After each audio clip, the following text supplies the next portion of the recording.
এই যে মিস্টার, কি সমস্যা আপনার? আপনি কি চোখে দেখতে পান না নাকি? দিলেন তো আমার কোমরটা ভেঙে।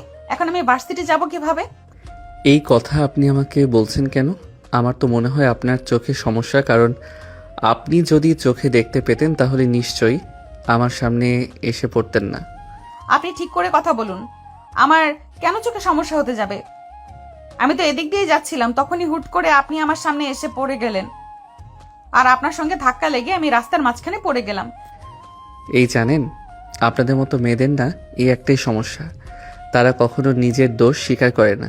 তারা অন্যের ঘাড়ে দোষ চাপিয়ে দিতে পারলেই যেন বেঁচে যায়। আপনারা এমন কেন গো? এই যে দেখুন, একদম ভালো হবে না বলে দিচ্ছি। আপনি বারবার কেন আমাকে দোষারোপ করছেন? কেন আপনি নিজের দোষটা দেখতে পাচ্ছেন না? আমি তো সেটাই বুঝতে পারছি না। এক্স্যাক্টলি, আমি আপনাকে সেটাই বোঝাতে চাইছি। আপনি কেন আমাকে দোষারোপ করছেন? নিজের দোষটা দেখতে পারছেন না? বাই এনি চান্স আপনি কি আমাকে কপি করার চেষ্টা করছেন? হা হা হা। আমি কপি করব, তাও আবার আপনার মতো পেতনি মার্কা একটা মেয়েকে? সেটা আপনি ভাবলেন কিভাবে? এই যে মিস্টার শুনুন, মুখের ভাষা ঠিক করে তবেই কথা বলুন। কি সব উল্টাপাল্টা কথাবার্তা বলছেন? আপনি কাকে পেতনি বলছেন? আপনি জানেন ভার্সিটির 95% ছেলে আমার পেছনে ঘুরে। ও আচ্ছা, যারা আপনার পিছনে ঘুরঘুর করে তারা ছেলে নয়, আমার মনে হয় তারা থার্ড জেন্ডার। আর যারা আপনাকে সুন্দরী মনে করে তাদের সবকটারই চোখে সমস্যা আছে। বলবেন একবার চোখের ডাক্তার দেখিয়ে নিতে?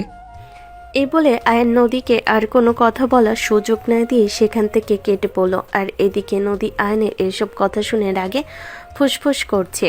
সে যে এক্ষুনি বোমার মতো ফেটে পড়ার মতো অবস্থা। আর আয়ন নদীকে এই কথাগুলো রাগিয়ে দেওয়ার জন্য বলেছিল। নদী আয়নের চলে যাওয়ার পানে তাকিয়ে আছে। আর আয়ান ততক্ষণে নদী যে ভার্সিটিতে পড়াশোনা করে সেই ভার্সিটির গেট দিয়েই ভিতরে প্রবেশ করেছে।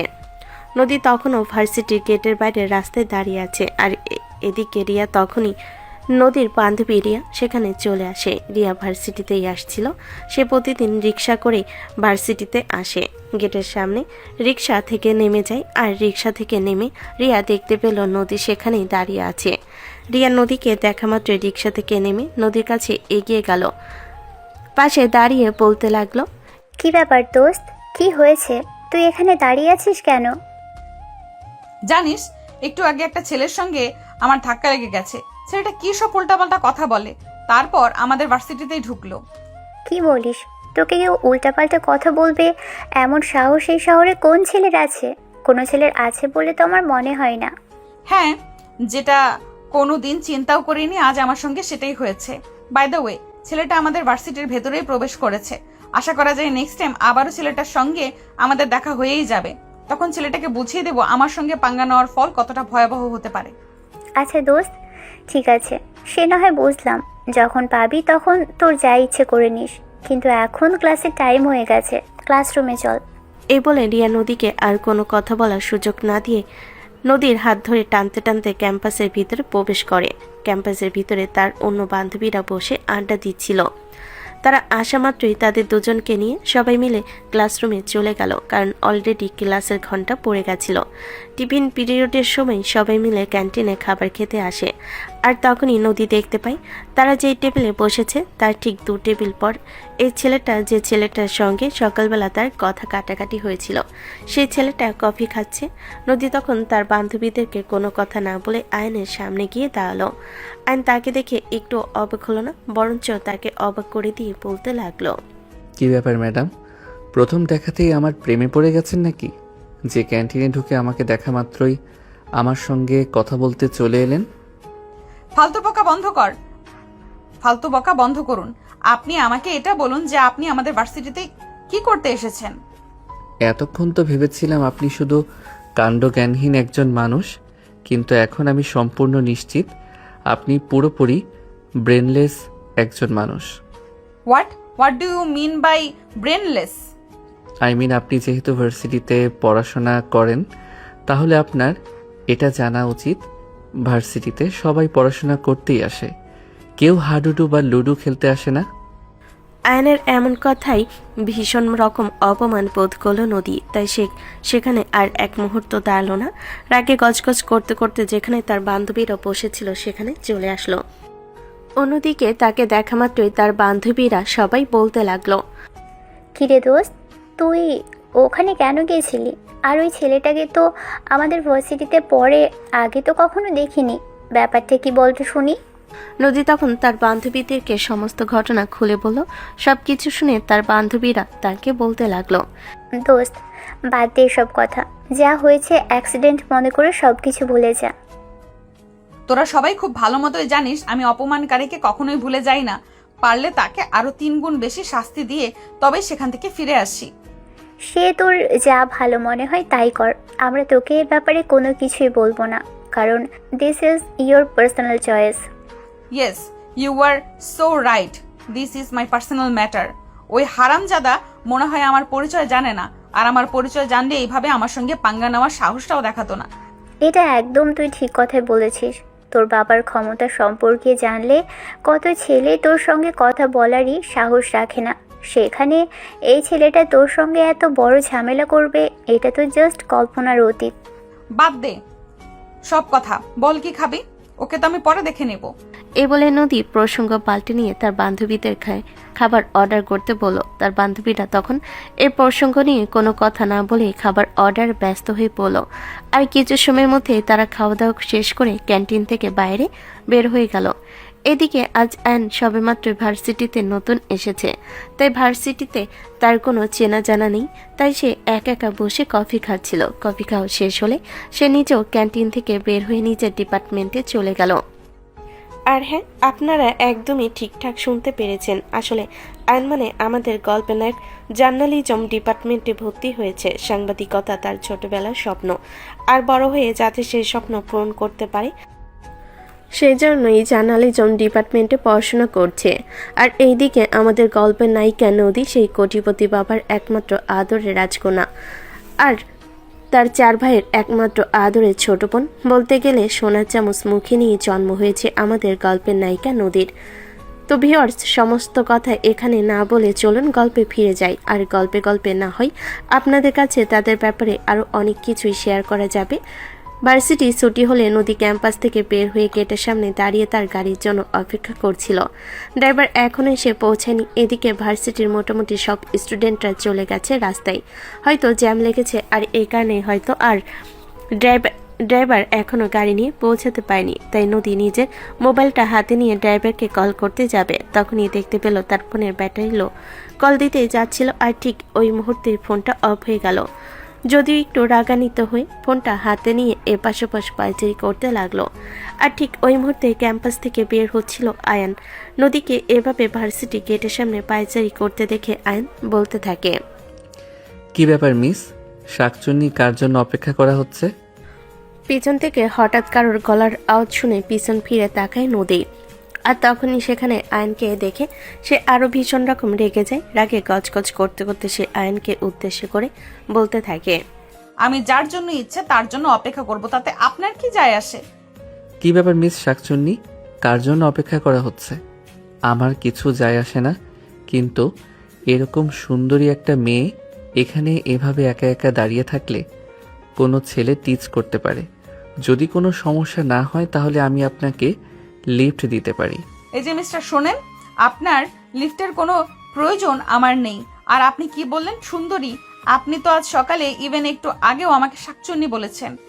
সেটা তো আমি কথার কথা বলেছি, কেন এমনিতে মজা করি, তোমায় কিছু বলতে পারি না নাকি? তাই বলে আপনি আমাকে এমন কথা বলবেন, এটা আমি আপনার কাছ থেকেও কল্পনাও করিনি। আপনি জানেন এই ভার্সিটিতে কোনো ছেলে আমার সামনে দাঁড়িয়ে এইভাবে গলা উঁচু করে কথা বলার সাহস পর্যন্ত পায় না। আপনি প্রথম যে কিনা আমার সঙ্গে এইভাবে কথা বলছেন। কিছু না, সব প্রোডাক্ট তো আর এক ফ্যাক্টরি না, তাই সব প্রোডাক্টের কোয়ালিটি এক হবে না, এটাই স্বাভাবিক। আমি আমার মতো, আমি কারোর মতো না, আমাকে কারোর সঙ্গে কখনোই মিলাতে যেও না।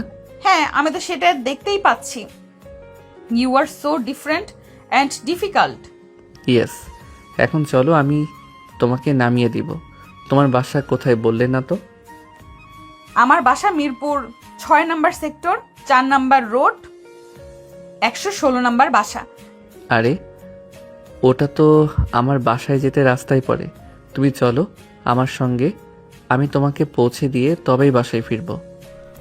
আয়নের কথায় নদী তখন আর অমত করল না, কারণ তার গাড়ি কখন আসবে তার কোনো ঠিক ঠিকানা নেই। এদিকে ড্রাইভারকেও কল করতে পারছে না। এখানে বোকার মতো দাঁড়িয়ে থাকার চাইতে আয়নের সঙ্গে চলে যাওয়াটাই বুদ্ধিমানের কাজ হবে। তাই নদী আয়নের সঙ্গে বাইকে উঠে বসলো। নদী যথেষ্ট দূরত্ব বজায় রেখে তবে বাইকে বসেছিল, কিন্তু হঠাৎ করে বাইকটা একটা ম্যানহোলের ঢাকনার সঙ্গে ধাক্কা লেগে গেল। আর তখনই নদী ছিটকে গিয়ে পড়ে যেতে চাইছিল। কোনো রকম নিজেকে সামলে নিয়ে আয়ন বাইকটা দাঁড় করায় আর নদীকে বলতে থাকে, আচ্ছা সমস্যা কি তোমার? আমি সেটাই বুঝতে পারছি না। তুমি এত দূরে কেন বসেছো? আর আমাকে ধরে তো বসতে পারো। না মানে আসলে একটা অচেনা ছেলের বাইকে উঠেছি, যার সঙ্গে আজকেই প্রথম পরিচয় হয়েছে, তাকে স্পর্শ করতে একটু দ্বিধাবোধ হচ্ছে, এই আর কি। সমস্যা নেই, আমি বললাম তো আমি আর 5টা ছেলের মতো নই। আমাকে তুমি বিশ্বাস করতে পারো। নদী তখন আর আয়নের কথায় কোনো জবাব না দিয়ে সে আয়নের কাঁধে হাত রেখে আবারও বাইকে বসলো। আর তারপরে আয়ন আবারও বাইক স্টার্ট করলো। কিছুক্ষণের মধ্যেই নদীর বাসার সামনে এসে পৌঁছে গেল। বিশাল এক রাজকীয় রাজপ্রাসাদের মতো বাড়ি। আয়ন প্রথম দেখায় ভীষণ বিস্মিত হলো আর নদীকে বলতে লাগলো, যা বাবা, এত বড় বাড়িতে তোমরা থাকো। ফ্যামিলি মেম্বার কতজন তোমাদের? ফ্যামিলি মেম্বার তো আমি, আমার আব্বু আর আম্মু আর আমার ছোট টমি। মানে সারা বাড়িতে তোমরা 3জন মাত্র মানুষ থাকো? হ্যাঁ, আমরা 3জন, সাথেই আমাদের কিছু সার্ভেন্ট আছে, ওরাও থাকে এখানে। যা বাবা, আমি তো ভেবেছি আরও এলাকার সুন্দর লোক নিয়ে একটাই বাড়িতে তোমরা সবাই মিলে থাকো। বাই দ্য ওয়ে, আমি আসছি। এই বলে নদীর কাছ থেকে বিদায় নিয়ে আয়ন সেখান থেকে চলে গেল। আর নদী তখন আর কোনো কথা না বলে বাসার ভিতর প্রবেশ করলো। তার আম্মু তো ড্রয়িং রুমে বসেছিল। নদীকে দেখা মাত্রই তিনি বলতে লাগলেন, কিরে মা, তোর ফোন সুইচ অফ কেন? ড্রাইভার সে কখন থেকে তোকে ফোন করছে কিন্তু ফোনে পাচ্ছে না। আম্মু, আমার ফোনের চার্জ শেষ হয়ে গেছে, তাই ফোনটা সুইচ অফ হয়ে গেছে। আমি অনেকক্ষণ ভার্সিটির গেটের সামনে দাঁড়িয়ে ড্রাইভার আঙ্কেলের জন্য অপেক্ষা করছিলাম, কিন্তু উনি সেখানে না পৌঁছানোতে আমাদের ভার্সিটির একটা ফ্রেন্ডের সঙ্গে আমি চলে এসেছি। ও আচ্ছা, তাহলে এটা একদম ঠিক কাজ করছিস। ড্রাইভার সে কখন থেকে আমাকে ফোন দিয়েছে নাকি গাড়ি নষ্ট হয়ে গেছে, গ্যারেজে নিয়ে যাওয়া হয়েছে? ইটস ওকে, আমি গেলাম। আর এ বলে নদী সেখান থেকে সোজা নিজের রুমে চলে আসলো। ভার্সিটির ব্যাগটা টেবিলের উপর ছুঁড়ে ফেলে দিয়ে সে ওয়াশরুমে ঢুকে গেল। প্রায় 1 ঘন্টা ধরে ঝর্ণা ছেড়ে দিয়ে শাওয়ার নিল। আর তারপরই ওয়াশরুম থেকে বের হলো। তার আম্মু তার খাবারটা অলরেডি তার রুমে পৌঁছে দিয়েছিল। নদী এসে স্নো পাউডার মেখে তারপর ওই খাবার খেয়ে নিল। বিকাল হতে না হতে তার টিউশন টিচার চলে আসলো। নদী টিউশন পড়া শেষ হলে বেলকনিতে গিয়ে বসলো। এটা তার প্রতিদিনকার অভ্যাস। সন্ধ্যার আগে সে বেলকনিতে বসে কফি খাবে। নদী বেলকনিতে গিয়ে বসতেই কাজের মেয়েটা এসে তার হাতে একটা কফির মগ ধরিয়ে দিল। নদী কফির মগ হাতে নিয়ে সেটাতে চুমুক দিতে লাগলো আর দোলনায় দোল খেতে লাগলো। এভাবে দেখতে দেখতে সন্ধ্যা ঘনিয়ে রাত হয়ে আসলো। অন্ধকার নেমে আসলে নদী সেখানে আর বসে না থেকে রুমে চলে আসে আর পরের টেবিলে বসে যায়। নদী এমনিতে যত যাই কিছু করুক না কেন, পড়াশোনার ক্ষেত্রে নো কম্প্রোমাইজ। সবার আগে সে পড়াশোনা ঠিক রাখবে, তারপর বাকি সব কিছু। আজকে সে এর অন্যতা করেনি। রুমে এসে সে পরের টেবিলে বসে গেল আর পড়তে শুরু করলো। এভাবেই পড়া শেষ করতে করতে রাত 11টার মতো বেজে গেল। তখনই খাবার টেবিল থেকে ডাক আসলো। তার ভাইয়েরা, তার বাবারা খাবার টেবিলে বসে তার জন্য অপেক্ষা করছে। তাই নদী আর দেরি না করে খাবার টেবিলে চলে গেল। খাবার টেবিলে জমা আছে তার বড় ভাইয়া তাকে বলতে লাগলো, সরি বোন, আমার কিছু মনে করিস না।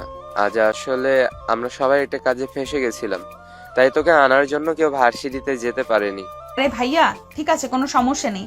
আমাদের ভার্সিটিতে একটা নতুন ছেলে এসেছে, সেই আমাকে বাসা পর্যন্ত ড্রপ করে দিল। আরে কি বলিস, নতুন ছেলে আসলো আর তার সঙ্গে চেনা নেই জানা নেই, তুই লিফট নিয়ে নিলি? এটা কিন্তু একদম ঠিক হয় নাই।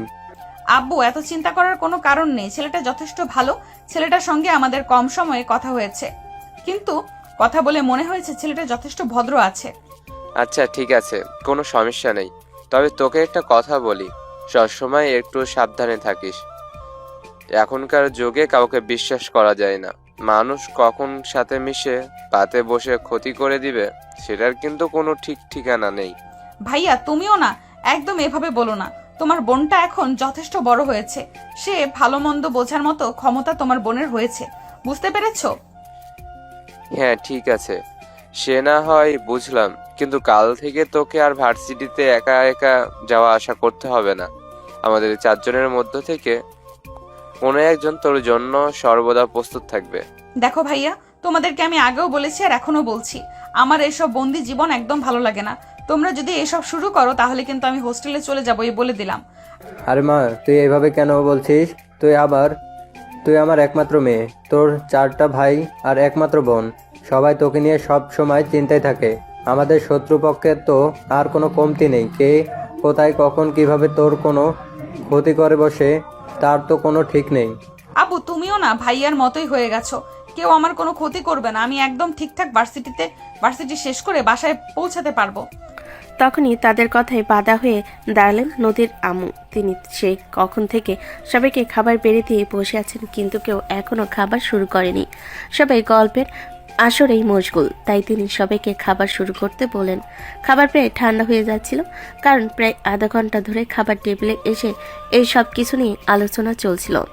তাই তারা আর কথা না বাড়িয়ে খাবার খাওয়াই মনোযোগ দিল। খাওয়া দাওয়া শেষ করে রাতে প্রায় 12টার মতো বেজে গেল। কিন্তু এটা নতুন কিছু নয়, নিত্য এই ঘটনা ঘটেই চলেছে। কারণ তাদের বাড়িতে সকাল আর দুপুরে খাবার টাইমলি না হলেও রাতের খাবারটা সবাই একসঙ্গে বসে তবেই খাবে। কারণ সকালবেলা এক একজন এক এক সময় ঘুম থেকে ওঠে, আর দুপুরের বেলায় নদীর আম্মু ছাড়া অন্য কেউ বাসায় থাকে না, তাই সবাই একসঙ্গে খাওয়া হয়ে ওঠে না। তবে রাতের বেলায় যেহেতু একটু আগে পরে হলেও সবে বাসায় চলে আসে, তাই রাতের খাবারটা একসঙ্গে বসেই খাওয়া হয়। আবার শেষ হলে যে যার রুমে চলে গেল, আর নদীও তার রুমে চলে আসলো। বিছানায় শুয়ে আছে, ঘুম ঘুম লাগছে। তখনই হঠাৎ করে সেই ছেলেটার কথা মনে পড়তে লাগলো। ছেলেটা আসলে একটু ভিন্ন রকম। সকালবেলা তার সঙ্গে গায়ে পড়ে ঝগড়া করলো, আর বিকেলবেলায় তাকে হেল্প করলো। একজন মানুষ এরকম হতে পারে, নদী এটা কোনোদিন কল্পনাও করেনি। এসব ভাবতে ভাবতে নদীর চোখে ঘুম চলে আসলো, আর সে বিছানায় শুয়ে ঘুমিয়ে পড়লো। পরের দিন সকালবেলা যেহেতু নদীর গাড়ি ঠিক হয়ে গেছিল, তাই নদী গাড়ি নিয়ে ভার্সিটিতে পৌঁছালো। গাড়ি থেকে নেমে যেই না নদী ক্যাম্পাসে ঢুকতে যাবে, তখনই আয়ন নদীর সামনে এসে দাঁড়ালো। আয়নকে এভাবে হুট করে সামনে এসে দাঁড়ানো দেখেই ভীষণ রকম চমকে গেল নদী। সে ভীষণ অবাক হয়ে আয়নকে বলতে লাগলো, কি ব্যাপার, আপনি হঠাৎ কোথা থেকে উড়ে এসে জুড়ে বসছেন?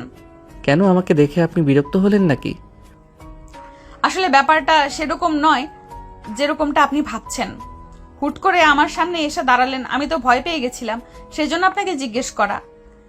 আসলে আজ আমি একটু আগেভাগেই ভার্সিটিতে চলে এসেছিলাম, আর দেখলাম আপনি এখনো আসেননি, তাই আপনার জন্য অপেক্ষা করছিলাম।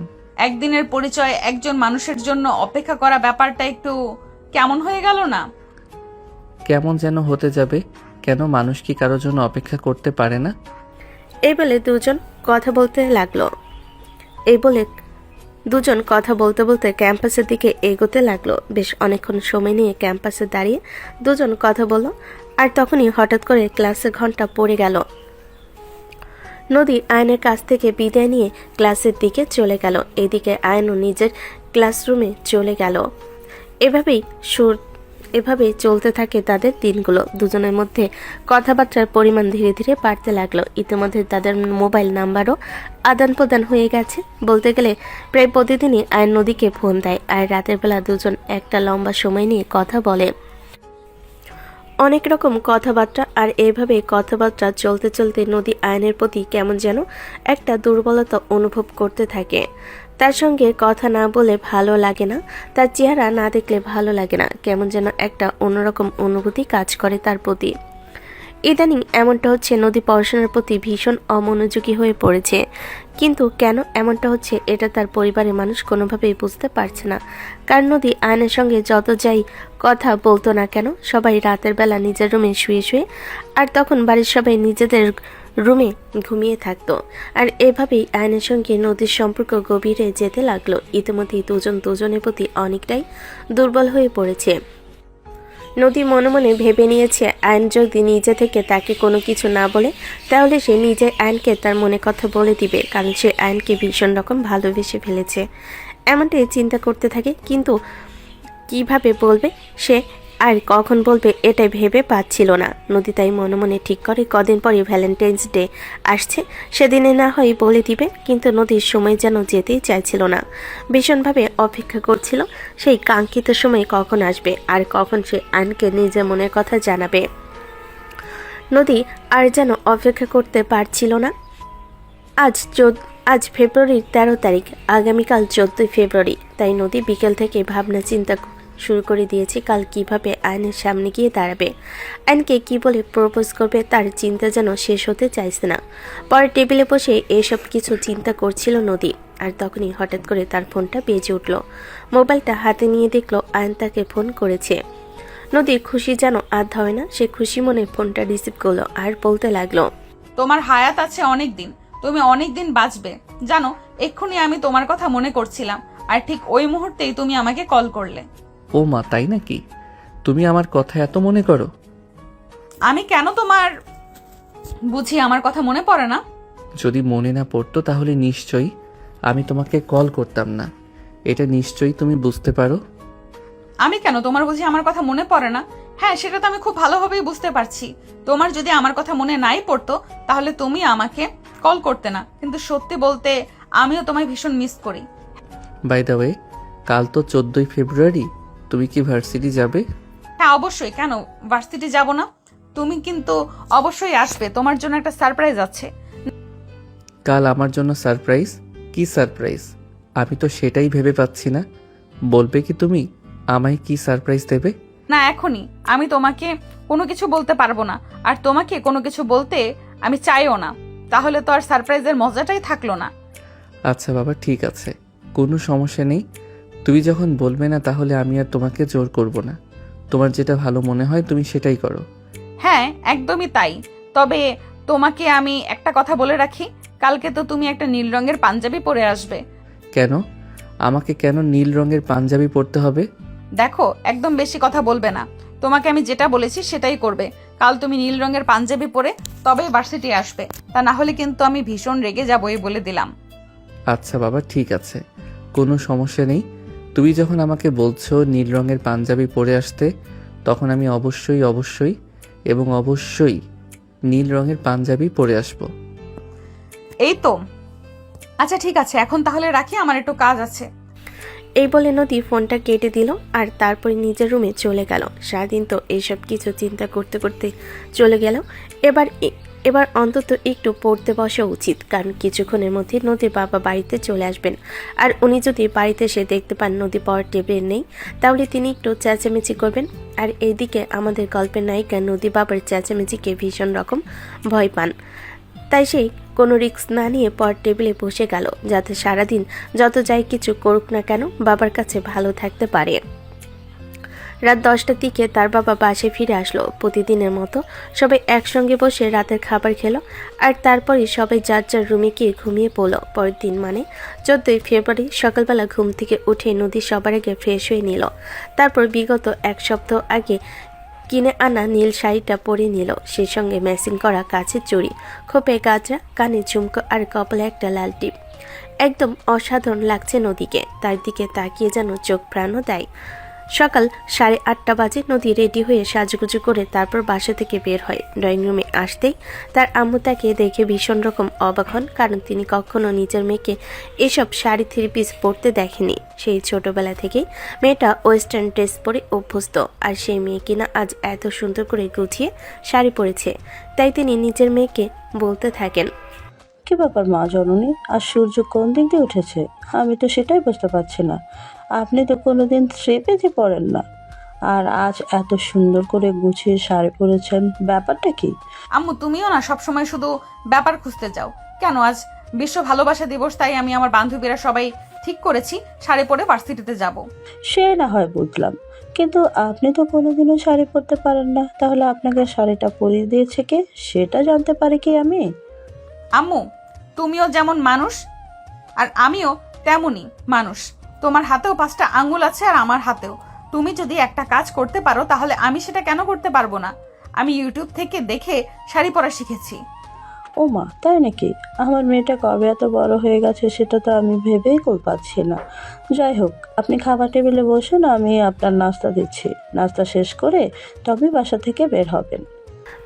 মায়ের কথায় বাধা দেয় নদী আর তারপরেই বলতে থাকে। আরে না না আম্মু, আমার লেট হয়ে যাবে। অলরেডি সকাল 8টা বেজে গেছে। আমি কিন্তু নাস্তা করতে পারবো না। আমার বান্ধবীদেরকে বলা আছে আমরা সবাই ভার্সিটির ক্যান্টিনে নাস্তা করব। এই কথা বলে নদী তার আম্মুকে আর কোনো কথা বলার সুযোগ না দিয়ে বাসা থেকে বের হয়ে গেল। ড্রাইভারকে নিয়ে গাড়ি নিয়ে সোজা ভার্সিটিতে চলে আসে। নদী তার আম্মুর সঙ্গে এই ব্যাপারটা সম্পূর্ণ মিথ্যা কথা বলেছে, কারণ সে তার বান্ধবীদের সাথে আয়নের ব্যাপারে কোনো কিছুই শেয়ার করেনি এখনো পর্যন্ত। যদিও তার বান্ধবীরা জানে সে আয়নের সঙ্গে কথাবার্তা বলে, কিন্তু এটা জানে না যে সে আয়নকে ভালোবাসে বা আয়নকে প্রপোজ করতে চলেছে।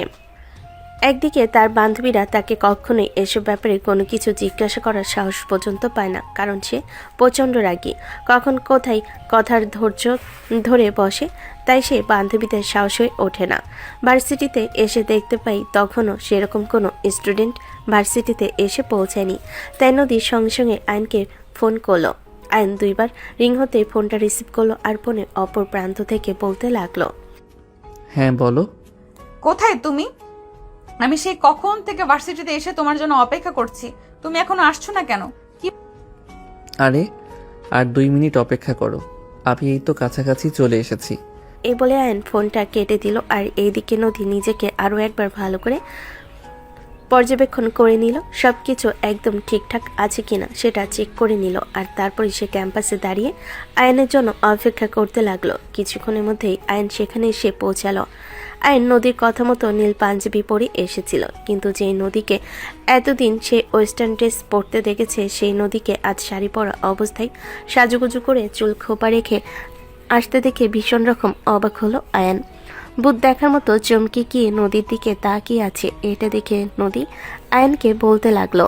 ব্যাপার, তুমি এভাবে আমার দিকে হা করে তাকিয়ে আছো কেন? মনে হচ্ছে জীবনে এই প্রথম আমাকে দেখেছো। না আসলে ব্যাপারটা সেরকম নয়, তবে আমি ভীষণ অবাক হচ্ছি তোমাকে দেখে। তার কারণ কি? আমি তো সেটাই বুঝতে পারছি না।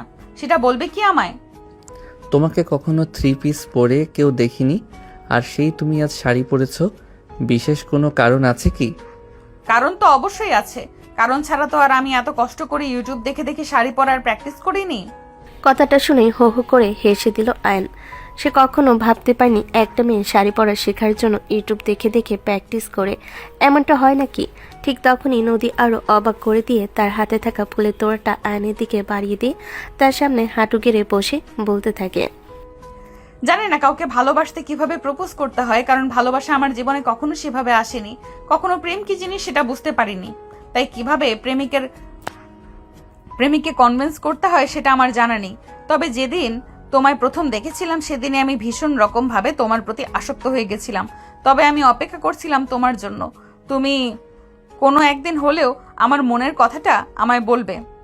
হয়তো তুমি আমার প্রতি নিজের দুর্বলতা বুঝতে পারো, কিন্তু সেটা আমি এখনো পর্যন্ত প্রকাশ করতে দেখলাম না। তবে তোমায় আমি ভীষণ রকম ভালোবেসে ফেলেছি, কারণ আমি সারাক্ষণ শুধু তোমার কথাই মনে পড়ে। সারাদিন আমি যাই কিছু করি না কেন আমার চোখের সামনে তোমার ছায়াটা ভেসে বেড়ায়। রাতের বেলা আমি শান্তিতে ঘুমাতে পারি না। তোমার চেহারা আমার চোখের সামনে ভেসে ওঠে। মনে হয় আমার পাশেই শুয়ে আছো তুমি। এইভাবেই অত্যাচার করে চলেছো দীর্ঘ দিন ধরে আমায়। নদীর এমন কথা শুনে তখনও হাসছে আয়ন আর সে হাসতে হাসতে নদীকে বলতে লাগলো। ওমা তাই নাকি? আমি যদি তোমাকে অত্যাচার করে থাকি তাহলে তুমি আমাকে শাস্তি দিতে পারো, আর তুমি আমাকে যে শাস্তি দেবে আমি সেটা মাথা পেতে মেনে নেব, কোনো শব্দ করব না। শাস্তি তো আমি তোমাকে দেবই, আর সেই শাস্তি তোমাকে মাথা পেতে নিতেও হবে। কারণ ওই যে বললাম তোমায় আমি ভীষণ রকম ভালোবেসে ফেলেছি, তাই এই তোমাকেও আমাকে ভালোবাসতে হবে। ও আচ্ছা, তাই নাকি? আচ্ছা, তোমার কি মনে হয় আমি তোমার প্রস্তাব মেনে নেব? আয়নের এই কথার উত্তর কি দিবে নদী ভেবে পায় না। বেশ কিছুক্ষণ চুপ করে থাকে, তারপর বলতে থাকে। তুমি কেন আমার এই প্রস্তাব মেনে নেবে না? আমি কি দেখতে খারাপ, অশিক্ষিত, নাকি আমার বাবার অর্থ সম্পদ কোনো কিছুতে কমতি আছে? না, তুমি সব দিক থেকে পারফেক্ট, তোমার কোনো কিছুতে কমতি নেই। তবে আমি তোমার যোগ্য নই, কারণ আমি মধ্যবিত্ত ফ্যামিলি থেকে উঠে আসা সাধারণ এক ছেলে। আমি অত কিছু জানি না আর জানতেও চাই না। আমি তোমাকে যেটা বলার ছিল সেটা আমি তোমাকে বলে দিয়েছি, কিন্তু তুমি কি করবে না করবে সেটা তোমার ব্যক্তিগত ব্যাপার। তবে আমি তোমাকে ভালোবাসি, আর তোমাকেও আমাকে ভালোবাসতেই হবে। কিন্তু আমাদের এই সম্পর্ক আমার ফ্যামিলি মেনে নিলেও তোমার ফ্যামিলি কোনো দিন মেনে নিবে বলে আমার মনে হয় না। তখন তুমি কি করবে এটা কি একবারও ভেবে দেখেছো? আমি কি করব না করব সেটা একান্তই আমার ব্যক্তিগত ব্যাপার। এই সব কিছু নিয়ে তোমাকে ভাবতে হবে না। তোমাকে শুধু আমি যেটা বলেছি সেটাই করো। তুমি আমার ভালোবাসা গ্রহণ করো। নদীর এই কথা শুনে আয়ন তার হাত থেকে ফুলের তোড়াটা নিয়ে নিল। তারপর একবার সেটা গন্ধ শুকে নিয়ে বলতে লাগলো, যাও, আমি তোমার প্রপোজাল অ্যাকসেপ্ট করলাম, কারণ তোমার মতো মনে মনে আমিও তোমাকে ভালোবাসতাম। কিন্তু বামন হয়ে আকাশের চাঁদের দিকে হাত বাড়াবো সেই সাহসটা পাচ্ছিলাম না। ঠিক আছে, কোনো সিদ্ধান্ত নেই। এখন তো আমিও তোমাকে ভালোবাসি, তাহলে আর আমার সঙ্গে সম্পর্কে আসতে তোমার কোনো সমস্যা নেই। না বেবি, এখন আর তোমার সঙ্গে রিলেশনে যেতে আমার কোনো সমস্যা নেই, কারণ আমি তোমাকে বিশ্বাস করি। তোমার উপর আমার সম্পূর্ণ ভরসা আছে। এরপর দুজনে হাত ধরে কথা বলতে বলতে সামনের দিকে এগোতে লাগলো। এভাবেই শুরু হলো তাদের ভালোবাসার নতুন পথ চলা। কিন্তু তাদের এই ভালোবাসার নতুন পথ চলা কতটা সুখকর আর কতটা সুন্দর হবে সেটাই দেখার অপেক্ষায় আছি আমরা। কারণ গল্পের নতুন টুইস্ট কি আসতে চলেছে সেটা আমরা এখনো জানি না। তো ভিউয়ার্স, চলুন কথা না বাড়িয়ে গল্পের নতুন টুইস্ট কি আসতে চলেছে সেটাই জেনে নেওয়া যাক। আমাদের গল্পের নায়ক আইন এই ভার্সিটিতে অ্যাডমিশন নেওয়ার পিছনে একটা কারণ রয়েছে, সেটা এখনো পর্যন্ত কেউ জানে না, না তো ভার্সিটির প্রিন্সিপাল আর না তো অন্য কেউ। কারণ এখানে একটা অন্য কাজে এসেছে, আর সেই কাজটা হলো আমাদের গল্পের নায়িকা নদী। কি ভিউয়ার্স, আপনারা কোনো কিছু বুঝতে পারছেন না তো? তাহলে চলুন আমি আপনাদেরকে সম্পূর্ণ ব্যাপারটা খুলে বলি, আর সেই সঙ্গে আমাদের গল্পের সামনে দিকে এগিয়ে যাই। দুজনের ভালোবাসাময় মধুর সম্পর্কটা ভালোভাবেই চলছে। এর মধ্যে হঠাৎ করে সবকিছুর মধ্যে একটা গন্ডগোল লেগে গেল। পরিবারের দুঃখের ছায়া নেমে আসলো। হঠাৎ করে একদিন নদী ভার্সিটি থেকে এসে শুনতে পেল এক ভীষণ খারাপ খবর। বাসায় আসার পথেই দেখতে পেল তাদের বাড়ির সামনে অনেকগুলো গাড়ি দাঁড়িয়ে আছে। সে কোনোভাবে বুঝতে পারল না এতগুলো গাড়ি তাদের বাড়ির সামনে কেন দাঁড়িয়ে আছে। এখন তো কোনো নির্বাচন না বা কোনো অনুষ্ঠান উপলক্ষ নয়, তাহলে এতগুলো গাড়ি দাঁড়িয়ে থাকার কারণ কি? এসব কিছু ভাবতে ভাবতে বাইরের দিকে এগেছিল নদী। আর তখনই দেখতে পেল বাড়ির ভিতরে অনেক মানুষ, কেমন যেন একটা শোকের মতো ভাব। সবাই মুখ গম্ভীর করে দাঁড়িয়ে আছে, কারোর চোখে পানি। নদী কোনোভাবেই বুঝে উঠতে পারছে না আসলে এখানে হয়েছেটা কি। এসব কিছু চিন্তা করতে করতে সে বাড়ির ভিতরে প্রবেশ করলো। আর তখনই যেটা দেখতে পেল সেটার জন্য সে একদমই প্রস্তুত ছিল না। বাড়ির ভিতরে ঢুকে দেখতে পেল সবাই সাদা পোশাকে, আর সামনে কারো একটা লাশ রাখা। সেখানে বসে কান্না করছে তার আব্বু আম্মু আর তার 3 ভাইয়া। তবে তার আরেক ভাইয়া কোথায়, এটা চিন্তা করতেই নদীর বুকের ভিতরটা একটু মোচু দিয়ে উঠল। তার পা যেন আর চলছিল না, তার শরীর অসাড় হয়ে আসছিল। আস্তে আস্তে সামনের দিকে এগিয়ে গেল। তার আব্বুর পাশে গিয়ে বসলো। তার আম্মুর কাঁধে হাত রাখতে তার আম্মু তাকে জড়িয়ে ধরে চিৎকার করে কান্না করে উঠল। মারে, তোর বড় ভাইয়া আর এই পৃথিবীতে নেই, আমাদের সবাইকে ছেড়ে চলে গেছে। আম্মু, এসব কি করে হলো? কিছুই জানি না রে মা, কিছুই বুঝতে পারছি না কিভাবে কি হয়ে গেল। আজ সকালেই তো তোর ভাইয়া একদম ঠিক ছিল, তাকে কে যেন একটা ফোন করে ডেকেছিল, সেখানেই দেখা করতে গেছিল। তারপর কি তোমরা কোনো খোঁজ খবর নাওনি কিভাবে কি হয়েছে? পুলিশ কমপ্লেন করা হয়েছে, পুলিশ তদন্ত করছে, আসামিকে গ্রেপ্তার করার চেষ্টা করছে, দেখা যাক কি হয়। আমার ভাইয়াকে খুন করে যে একে তো আমি কোনোদিন ক্ষমা করব না। পুলিশ ওকে গ্রেফতার করতে না পারলেও আমি ঠিক ওকে খুঁজে বের করব আর শাস্তি দিব। আমার ভাইয়াকে আমাদের থেকে কেড়ে নেওয়ার পরিণাম কতটা ভয়াবহ হতে পারে এটা আমি বুঝিয়ে দেব। এই বলে নদী নিজের চোখের জল মুছে নিল। সে কোনোভাবেই ভাবতে পারছে না তার ভাইকে খুন করার মতো দুঃসাহস কারোর হতে পারে। কারণ সারা শহর তার বাবা এবং ভাইদের কথাই চলে। যেখানে তাদের কথার উপর কেউ কথা বলার সাহস পায় না, সেখানে খুন করা অনেক বড় ব্যাপার। কে থাকতে পারে এসব কিছুর পিছনে? কোনোভাবেই মাথায় আসছে না নদীর। সেদিন সন্ধ্যার মধ্যেই দাপন কাপনে কাজ শেষ করা হয়। সবাই ডাইনিং রুমে বসে আছে, কেউ কোনো কথা বলছে না, যেন সবাই কথা বলার ভাষাটাই হারিয়ে ফেলেছে। নদী তার ভাইদের বলতে লাগলো, ভাইয়া, এভাবে বসে থাকলে চলবে না। পুলিশের উপর সবকিছু ছেড়ে দিলে আমার ভাইয়ের খুনের বিচার আমরা কোনোদিনও পাবো না। আমাদেরকে কিছু করতে হবে। কিন্তু আমরা কি করতে পারি বলো তো বোন? আমরা তো কোনোভাবেই বুঝতে পারছি না আমাদের এত বড় শত্রু কে হতে পারে। ভালো করে চিন্তা ভাবনা করে দেখো, কেউ তো এমন একজন থাকবে, ওর সঙ্গে হয়তো তোমাদের পুরনো কোনো শত্রুতা থাকতে পারে। প্লিজ তোমরা ভালো করে চিন্তা ভাবনা করো, ওকে আমি ছাড়বো না। বলে নদী নিজের রুমে চলে গেল। ঠিক ওই মুহূর্তে তার ফোনে আয়ন ফোন দিল। ইচ্ছে না থাকা সত্ত্বেও নদী ফোনটা রিসিভ করে, আর তখনই অপর প্রান্ত থেকে আয়ন বলতে লাগে, কি ব্যাপার? মেবি বাসায় যাওয়ার পর একটা কল পর্যন্ত দিলে না? তুমি তো কখনোই এমন করো না। আমার সঙ্গে কি হয়েছে সেটা জানলে তুমি এই কথাটাও একবার বলতে না। কি হয়েছে বলো না শুনি। তুমি না বললে আমি জানবো কেমন করে? অতপর নদী আয়নকে সবকিছু খুলে বলল। সবকিছু শুনে আয়ন দুঃখ প্রকাশ করলো। তারপরে সে নদীকে বেশ কিছুক্ষণ সান্ত্বনা দিয়ে ফোনটা কেটে দিল। আর এদিকে নদীও তার সঙ্গে কথা বাড়ালো না, কারণ নদীর কথা বলতে একদমই ইচ্ছে করছিল না। সে তার ভাইয়ের এভাবে চলে যাওয়াটা কোনোভাবে মেনে নিতে পারছে না। তার একদম মনে হচ্ছে এসব কিছু কারোর ঠান্ডা মাথার চক্রান্ত। নিশ্চয়ই তাদের বড় কোনো শত্রু আছে, যে কোনো শত্রু তার প্রতিশোধ নিচ্ছে। কিন্তু কে হতে পারে? সে তার ভাইয়াদের সঙ্গে কখনোই বাইরে যায় না, তার ভাইয়েরা তাদের সঙ্গে কথা বলে, তাদের সঙ্গে চলাফেরা করে, এসব ব্যাপারে সে কোনো কিছুই জানে না। তাই তো সে তার ভাইদের বারে বারে জিজ্ঞাসা করছে আসলে ব্যাপারটা কি, সেটা খুলে বলার জন্য। কিন্তু তার ভাইয়েরাও সেভাবে কোনো কিছু মনে করতে পারছে না যেটা দিয়ে তারা খুনির কাছে পৌঁছাতে পারে বা পুলিশ তাদেরকে কোনোভাবে সহযোগিতা করতে পারে। এরপর চলে গেল 3 দিন। সেদিন হুট করে নদীর মেজো ভাইয়ের ফোনে কোথা থেকে যেন একটা কল আসলো, আর তাকে জরুরি একটা কাজের জন্য বাইরে যেতে বলল। তিনিও কাউকে কিছু না বলেই বাসা থেকে বের হয়ে গেলেন, কারণ এই মুহূর্তে বাসার কারো মানসিক অবস্থা এতটা ভালো নেই যে তার সাথে তিনি কথাটা বলে তারপর যাবেন। তাই তিনি কাউকে কোনো কিছু বলার প্রয়োজন মনে করেনি। তবে এই প্রয়োজন মনে না করাটার তার জন্য কাল হয়ে দাঁড়ালো, কারণ সে বাড়িতে ফিরে আসলো ঠিকই, কিন্তু তার বড় ভাইয়ের মতো লাশ হয়ে। হ্যাঁ ভিউয়ার্স, আপনারা একদম ঠিকই শুনতে পেরেছেন, নদীর বড় ভাইয়ের মতো মেজো ভাইও কেউ একজন খুন করে রাস্তার পাশে ফেলে রেখেছে। তারপর পুলিশ লাশটাকে সংগ্রহ করেছে, তারপরেই তাদের বাড়িতে খবর দিয়েছে। একটা ছেলের খুন হতে 3 দিন না পেরোতেই দ্বিতীয় ছেলেকে খুন। নদীর পরিবার যেন এটাকে কোনোভাবে মেনে নিতে পারছে না। তারা ভীষণ রকম ভেঙে পড়েছে। কেন এরকম হচ্ছে কিছুই বুঝতে পারছে না।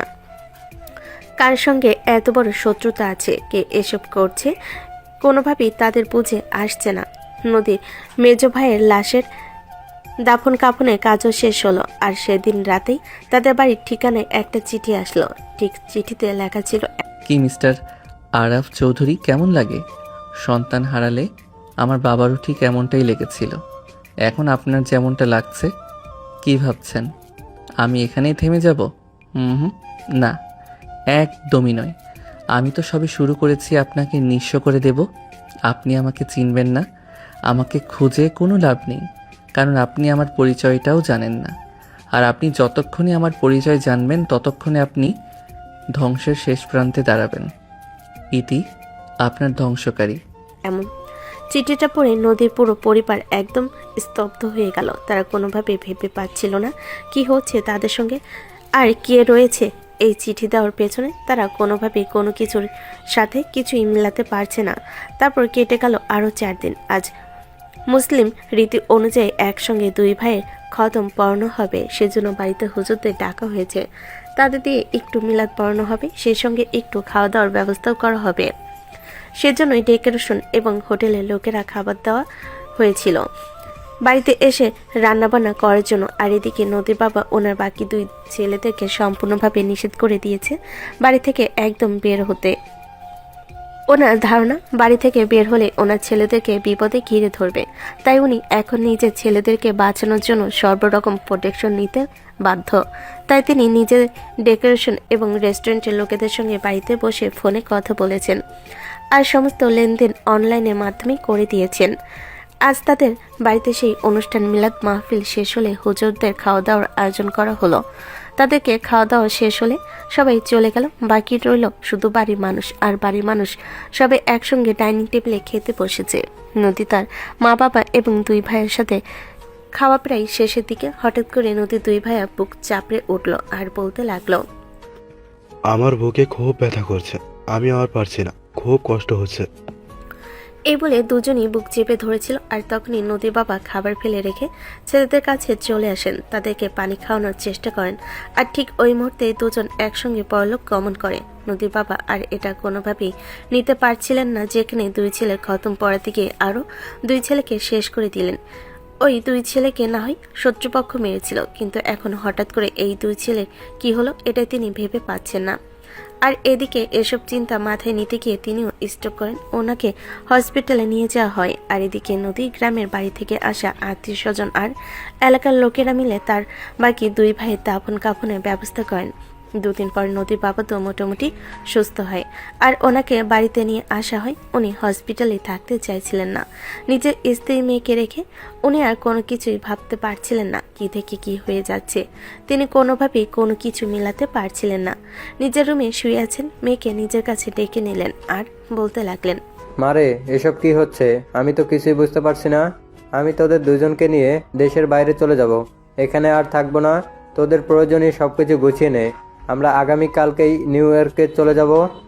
না বাবা, এরকম কিছু আমি কখনোই পারবো না। আমার ভাইয়াদের খুনিকে আমি শাস্তি না দিয়ে কোনোভাবেই আমি এখান থেকে কোথাও যাব না। মা এরকম কথা বলিস না, 4টা ছেলেকে একসঙ্গে হারিয়েছি, তোকে আর হারাতে চাই না।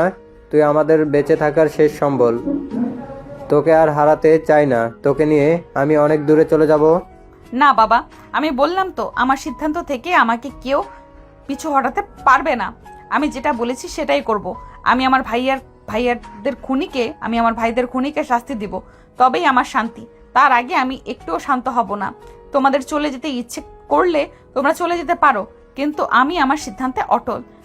এরপর নদীর বাবা মা দুজনেই নদীকে অনেক করে বোঝালো, কিন্তু নদী কোনো কথাই শুনতে পারল না। সে তার সিদ্ধান্ত পরিষ্কার জানিয়ে দিয়েছে, তার ভাইদের খুনিকে সে যতক্ষণ পর্যন্ত শাস্তি দিতে না পারবে ততক্ষণ পর্যন্ত সে এখান থেকে এক পাও নড়বে না।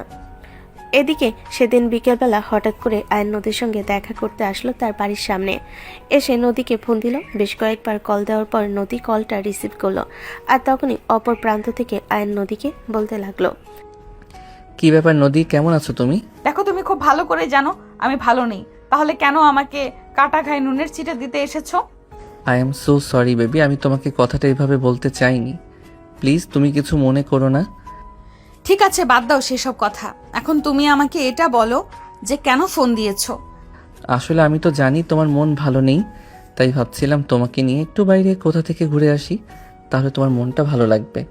না, আমার কোথাও যেতে মন চাইছে না। তোমার যদি ঘুরতে যেতে মন চায় তাহলে তুমি একাই চলে যেতে পারো। আর হ্যাঁ, তোমাকে একটা কথা বলে দিচ্ছি, এই সময় আমাকে কোনো ব্যাপারে কোনো ফোর্স করবে না কিন্তু। আচ্ছা বাবা, ঠিক আছে, তোমাকে আমি ফোর্স করব না। তোমার যখন বাইরে যেতে মন চাইবে তখন তুমি আমাকে ফোন দিও। আমি তোমার জন্য সর্বক্ষণ প্রস্তুত আছি। তোমার যে কোনো সমস্যায় তুমি আমাকে অল টাইম তোমার পাশে পাবে।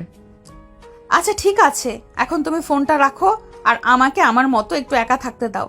আমি কিছু একটা ভাবছি। এ বলে নদী আয়নকে আর কোনো কথা বলার সুযোগ না দিয়ে ফোনটা কেটে দিল। আর নদী তখন রুম থেকে বের হয়ে ছাদে চলে গেল। চারপাশটা একবার ভালো করে দেখে নিল কোথাও কেউ আছে কিনা। বেশ অনেকক্ষণ পর সে আকাশের দিকে তাকিয়ে দিল। সে কিছু একটা দেখার চেষ্টা করছিল অনেক দূরে তাকিয়ে, কিন্তু কি সেটা জানা নেই। প্রায় সন্ধ্যা পর্যন্ত সে ছাদে দাঁড়িয়েই ছিল এবং আকাশ দেখছিল আর মনে মনে কিছু একটা চিন্তা করছিল। রাতের আধার যখন নেমে আসলো তখনই সে বাসার ভিতরে চলে আসলো। তখনই হুট করে তার মনে পড়লো তার বাবার কাছে একটা চিঠি এসেছিল। যদিও চিঠিটা ঠিকানা এবং নামবিহীন এসেছে, তবে তার হাতের লেখাটা এনালাইজ করে যদি কোনো কিছু জানা যায়, যেমন চিন্তা তেমনি কাজ। নদী ছুটে গেল তার বাবার কাছে আর জিজ্ঞাসা করলো সেই চিঠিটার ব্যাপারে। তখন তার বাবা চিঠিটা নদীর হাতে তুলে দিল। নদী চিঠিটা খুলে একদম অবাক। এই হাতে লেখা সে চিনে, অনেকবার দেখেছে সে এই হাতে লেখাটা। কেউ ভিউয়ার্স, আপনারা কাকে সন্দেহ করছেন সেটা কিন্তু কমেন্টে জানিয়ে যাবেন। আমি দেখি আমার কথার সঙ্গে আপনাদের মতামত মিলে যায় কিনা।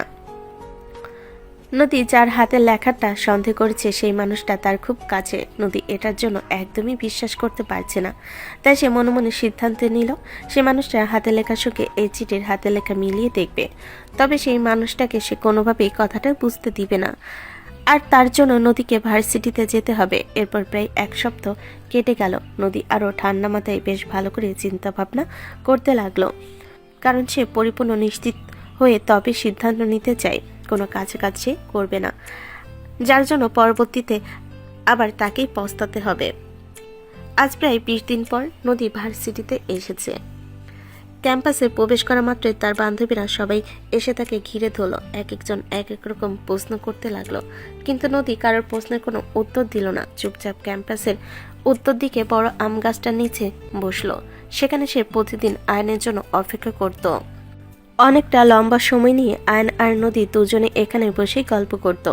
আজকেও সে এরকমটাই করলো। ওদের বান্ধবীরা খুব ভালোভাবে বুঝতে পারলো নদীর মন ভালো নেই, তাই এই সময় তাকে বিরক্ত করাটা একদমই ঠিক হবে না। আর সেজন্যই তার বান্ধবীরা তাকে কোনো রকম বিরক্ত করলো না।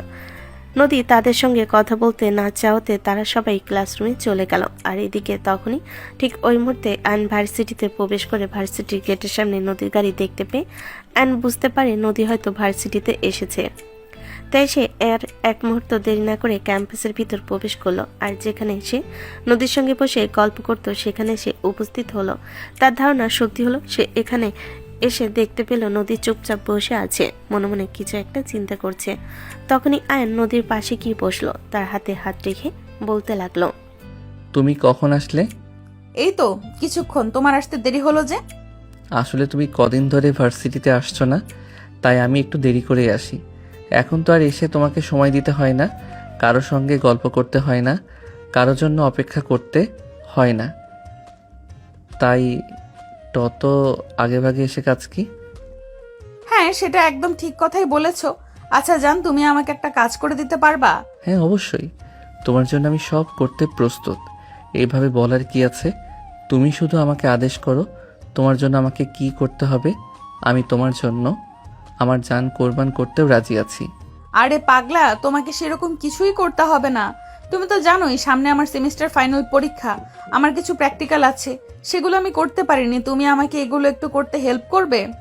আরে জান, অবশ্যই করব, কেন নয়। তুমি আমার 10টা না 5টা না একটা মাত্র শোনাবো। তোমার জন্য না করলে আমি কার জন্য করব সেটা বলো আমাকে।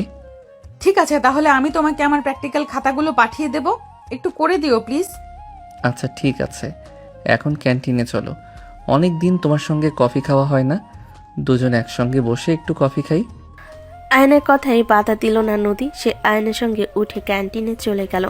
সেখানে বসে দুজনে কফি খেলো, কিছুক্ষণ গল্প গুজব করলো, আর তারপরে ক্লাসরুমে চলে গেল। যদিও আয়ন ক্লাসরুমে চলে যাওয়ার পর নদী নিজে ক্লাসরুমে না গিয়ে ভার্সিটি থেকে বের হয়ে চলে আসলো, কারণ তার উদ্দেশ্য ভার্সিটি গিয়ে ক্লাস করা ছিল না। আয়নকে দিয়ে প্র্যাকটিক্যাল খাতাটা করিয়ে নেওয়াটাই উদ্দেশ্য। সে আয়নের কাছ থেকে আয়নের বাড়ির ঠিকানাটা জেনে নিল, আর তারপর বাড়িতে গিয়ে বিকেলবেলা ড্রাইভারকে দিয়ে তার প্র্যাকটিক্যাল খাতাগুলো আয়নের বাড়িতে পাঠিয়ে দিল। আয়ন 2 দিন পরে সমস্ত প্র্যাকটিক্যাল কমপ্লিট করে নদীর বাড়ির সামনে নিয়ে আসলো। যদিও সে বাড়ির ভিতরে প্রবেশ করলো না, বাড়ির সামনে এসে নদীকে ফোন করলো। আর তারপরে এই নদী বাসার সামনে এসে আয়নের হাত থেকে খাতাগুলো রিসিভ করে নিল। খাতাগুলো নিয়ে সে সোজা নিজের রুমে চলে গেল। হ্যাঁ, তার ধারণা একদমই সত্যি হয়েছে। এই লেখাগুলোর সঙ্গে চিঠির লেখাগুলো একদমই মিলে গেছে। তবে কি আয়ন নদীর ভাইদেরকে খুন করেছে সেটা জানার জন্য শেষ পর্যন্ত আপনাদেরকে থাকতে হবে আমাদের সঙ্গে। তো ভিউয়ার্স, চলুন কথা না বাড়িয়ে গল্পে ফিরে আসি। নদী খুব মনোযোগ দিয়ে বারবার লেখাগুলো মিলিয়ে দেখছিল। বারবার সে চেষ্টা করছিল যেন একটু হলেও গরমিল লেগে যায়, যাতে তার ভালোবাসা মানুষের উপর থেকে তার সন্দেহটা চলে যায়। কিন্তু কোনোভাবেই কোনো সমাধান হলো না। বারবার যেটা তার মনে সন্দেহ হচ্ছিল সেটাই সত্যি হলো। সে পরিষ্কারভাবে দেখতে পেল সবগুলো লেখা একদম আয়নের লেখার সঙ্গে হুবহু মিলে গেছে। নদী কি করবে কিছু ভেবে পাচ্ছে না, কি সিদ্ধান্ত নেওয়া উচিত সেটাও তার মাথায় আসছে না। ঠিক ওই মুহূর্তে তার আম্মু তার রুমে প্রবেশ করলো। তাকে ভীষণ রকম চিন্তিত দেখে তিনি বলতে লাগলেন, কি রে মা, কি হয়েছে? তুই কি নিয়ে এত চিন্তা করছিস? সেরকম কিছু না আম্মু, তবে আমার মনে হয় আমি যেটা খুঁজে চলেছি সেটা খুব তাড়াতাড়ি পেতে চলেছি। আর যদি আমার ধারণা সত্যি হয় তবে আমি মানুষটিকে কখনো ক্ষমা করব না, কঠোর থেকে কঠোর শাস্তি আমি তাকে দেব। মানে তুই কি বলতে চাইছিস? আমি তোর কথায় আগাগোড়া কোনো কিছুই বুঝতে পারছি না। কি হয়েছে আমাকে একটু খুলে বলবি প্লিজ? না আম্মু, এখন আমি তোমাকে কোনো কিছুই বলবো না। আমার অপারেশন সাকসেসফুলি হওয়ার পরেই আমি তোমাদের সবাইকে সবকিছু খুলে বলবো। আর তখন আশা করি তোমাদেরকে আমার কোনো কিছু বলতে হবে না।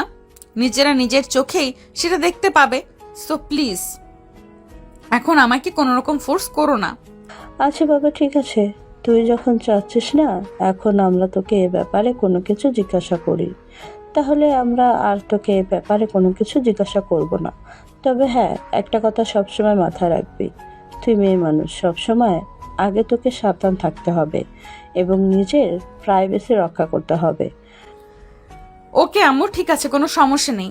এই ব্যাপারে তুমি কোনো চিন্তা করো না, আমি সব সময় আমার ব্যাপারে সচেতন থাকবো। তবে আমার ভাইয়াদের খুনিদের আমি শাস্তি না দিয়ে শান্তি পাচ্ছি না। তুমি শুধু আমার জন্য দোয়া করো, তোমার দোয়া আমার শক্তি হয়ে দাঁড়াবে। হ্যাঁ রে মা, অবশ্যই। এখন তো তুই আমাদের শেষ ভরসায়, তোর জন্য আমাদের অনেক অনেক দোয়া। তুই জয় হয়ে ফিরে আসিস, এটাই আমরা চাই। তারপর নদী তার আম্মুর রুম থেকে বের হয়ে চলে গেল। নদীর রুম থেকে বের হয়ে চলে গেল। নদী তার রুমে দরজাটা লাগিয়ে দিয়ে যাতে এই মুহূর্তে তাকে কেউ কোনোভাবে বিরক্ত করতে না পারে, যাতে কেউ তার চিন্তায় কোনো ব্যাঘাত ঘটাতে না পারে। সে যেন ঠান্ডা মাথায় সূক্ষ্ম পরিকল্পনা করতে পারে। সারাদিন এবং সারা রাত সে এই বিষয়টা নিয়ে চিন্তা করলো এবং তারপরই সিদ্ধান্ত নিল কিভাবে কি করতে হবে। পরিকল্পনা অনুযায়ী পরের দিন সকালবেলা সে আয়নকে ফোন দিল। 2 বার রিং হতে না হতেই আয়ন নদীর ফোনটা রিসিভ করলো আর অপর প্রান্ত থেকে বলতে লাগলো, কি ব্যাপার পাখিটার, আমার কি হয়েছে? এত সকালবেলা আমার পাখিটা আমায় মনে করলো যে? হ্যাঁ, ওই যে তুমি বলেছিলে না কতদিন আগে আমায় নিয়ে ঘুরতে যেতে চাও, আমার এখন মন ভালো হয়েছে। আমি এখন তোমার সঙ্গে দূরে কোথাও ঘুরতে যেতে চাই। তুমি কি যাবে আমাকে নিয়ে? আরে আমার পাখিটা বলে কি, তুমি বললে আমি জাহান্নামেও যেতে রাজি আছি। বলো কোথায় ঘুরতে যাবে? তুমি যেখানে যাও আমি তোমাকে সেখানেই নিয়ে যাব। ঠিক আছে, তুমি তোমার বাইকটা নিয়ে আমার বাসার সামনে চলে আসো, তারপর না হয় যেতে যেতে বলা যাবে। ওকে পাখি, কোনো প্রবলেম নেই, তুমি যেমন বলবে। এই বলে আয়ন ফোনটা কেটে দিল। তারপর তাড়াহুড়ো করে রেডি হয়ে নিল। নদীর বাসার সামনে এসে নদীকে ফোন দিল।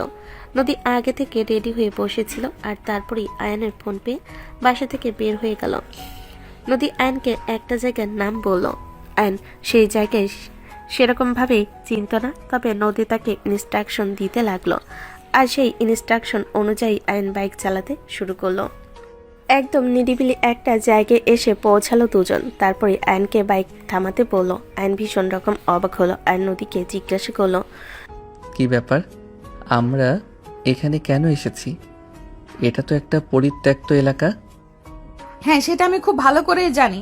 আর আমি যেই পরিকল্পনা করে এসেছি সেই পরিকল্পনাটাই সফল হওয়ার জন্য এই জায়গাটা একদম পারফেক্ট। মানে তুমি কি বলতে চাইছো? আমি কিছুই বুঝতে পারছি না। তুমি কিসের পরিকল্পনা করে এসেছো? কোন পরিকল্পনার কথা বলছো তুমি, বলো তো শুনি। আমি একটা কাজ করতে এসেছি আর সেই কাজটা এখানে আমি খুব শান্তিতে করতে পারবো, কারণ এখানে কোনো জনমানবের চিহ্নটুকুও নেই।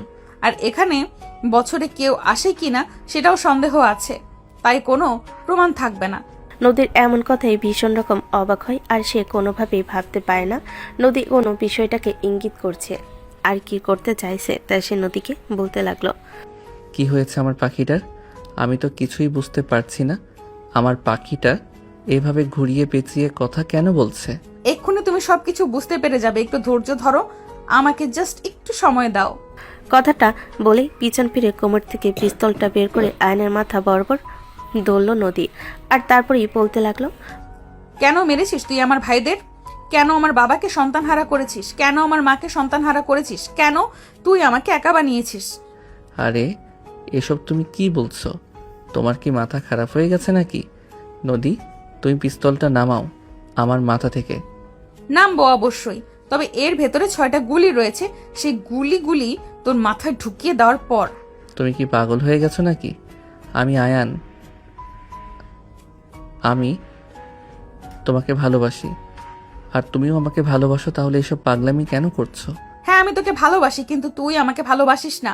তুই যদি আমাকে ভালোবাসতি তাহলে তুই আমার ভাইদের কখনোই খুন করতে পারতি না। বাই দ্য ওয়ে, বাদ দে সেসব কথা। এখন তুই বল, কেন তুই খুন করেছিস তুই আমার ভাইদের? নদী, প্লিজ বিশ্বাস করো, তুমি যেগুলো বলছো তার কোনো কিছুই আমি করিনি। তুমি আমায় কেন এইভাবে মিথ্যা অপবাদ দিচ্ছ? ভীষণ রকম রেগে যায় নদী, অনেক জোরে চিৎকার দিয়ে আকাশ বাতাস কাঁপি বলতে থাকে, চুপ কর, তুই বেঈমান, তোর কাছ থেকে কোনো কথা শুনতে চাইছি না। তোকে যেটা বলেছি তুই শুধু সেটাই কর। বল কেন মেরেছিস আমার ভাইদেরকে? কি ক্ষতি করেছিল আমার ভাইয়ারা তোর? তখনই হঠাৎ করে আয়ন কান্না করে দিয়ে মাটিতে হাঁটু গেড়ে বসে পড়ল আর বলতে লাগলো, আচ্ছা আমি মেরেছি তোমার ভাইয়াদের, তবে তার পিছনে যথেষ্ট কারণ রয়েছে। আমি বাধ্য হয়েছি। মানে একদম আমাকে বোকা বানানোর চেষ্টা করবি না, মিথ্যা গল্প বানাবি না। আমি কোনো মিথ্যে গল্প বানাচ্ছি না, তার যথেষ্ট প্রমাণ আমার কাছে রয়েছে। তুমি চাইলে সেগুলো তোমাকে দেখাতে পারি আমি। ওকে ফাইন, তুই দেখা আমাকে কি প্রমাণ রয়েছে আমার ভাইদেরকে খুন করে ফেলার পেছনে। Just wait 1 minute, let me show you that video. কথাটা বলে আয়ন তার মোবাইলটা বের করলো আর তখনই তার হোয়াটসঅ্যাপে থাকা একটা ভিডিও ক্লিপ নদীর সামনে তুলে ধরলো, যেটা দেখে নদীর পায়ের নিচ থেকে মাটি সরে যাওয়ার মতো অবস্থা। যে ভিডিও ক্লিপে সরাসরি দেখা যাচ্ছে নদীর 4 ভাই মিলে একটা মেয়েকে রেপ করেছে, আর তারপর সেই মেয়েটাকে নিকৃষ্টভাবে শরীরের জামাকাপড় ছিনিয়ে নিয়ে জীবদশায় তার শরীর থেকে মাংস কেটে নিচ্ছে আর সেই জায়গায় লবণ লাগিয়ে দিচ্ছে। মেয়েটা যন্ত্রণায় চিৎকার করছে, কিন্তু তাদের মনে একটু মেয়েটার জন্য দয়ামায়া লাগছে না। তার নর পিশাচের মতো হাসাহাসি করছে আর মেয়েটার শরীর থেকে কেটে নেওয়া মাংস দিয়ে তারা পায়ে নিয়ে ফুটবল খেলছে। নদী আর কিছু সহ্য করতে পারল না, আয়নের হাত থেকে মোবাইলটা নিয়ে ছুঁড়ে ফেলে দিল আর বলতে লাগলো, মেয়েটা কে ছিল? মেয়েটা আমার একমাত্র বড় বোন। আমি তখন আমার ফুপুর বাড়িতে থেকে পড়াশোনা করতাম। আমার মা বাবা আমার বোনকে নিয়ে এই শহরেই থাকতো। আমার বোন তখন সবেমাত্র কলেজে উঠেছে, আর তখনই তোমার ভাই আমার বোনকে প্রেমের প্রস্তাব দিয়েছিল। আমার বোন এইসব প্রেম টেম কখনোই করতো না, তাই সরাসরি তোমার ভাইকে নিষেধ করে দেওয়ায় তোমার ভাই তোমার বাকি ভাইদেরকে নিয়ে আমার বোনের সঙ্গে এরকম কিছু করেছে। তারা শুধু এইটুকুতেই সীমাবদ্ধ থাকেনি, আমার বোনের লাশটাকে বিকৃত অবস্থায় আমাদের বাড়ির সামনে রেখে গেছিল, যেটা থেকে আমার মা বাবা ঠিক ওই মুহূর্তেই হার্ট অ্যাটাক করে মারা যান। একই দিনে আমি আমার মা বাবা আর বোনকে হারিয়েছি। তখন আমার কেমন লেগেছিল সেটাই বলো। নদী কি বলবে কিছুই বুঝতে পারছে না। আইন যা কিছু করেছে সব কিছু প্রতিশোধ নিতে করেছে, কিন্তু তার ভাইয়েরা যা করেছিল সেটা একদমই অনুচিত। একটা মেয়েকে প্রেমের প্রস্তাব দিলে সেই মেয়েটা প্রেমের প্রস্তাব রিজেক্ট করতে পারে, কিন্তু তাই বলে মেয়েটার সঙ্গে এরকম কিছু করবে? এটা তো কোনোভাবেই স্বাভাবিক মানুষের কর্মকাণ্ড হতে পারে না।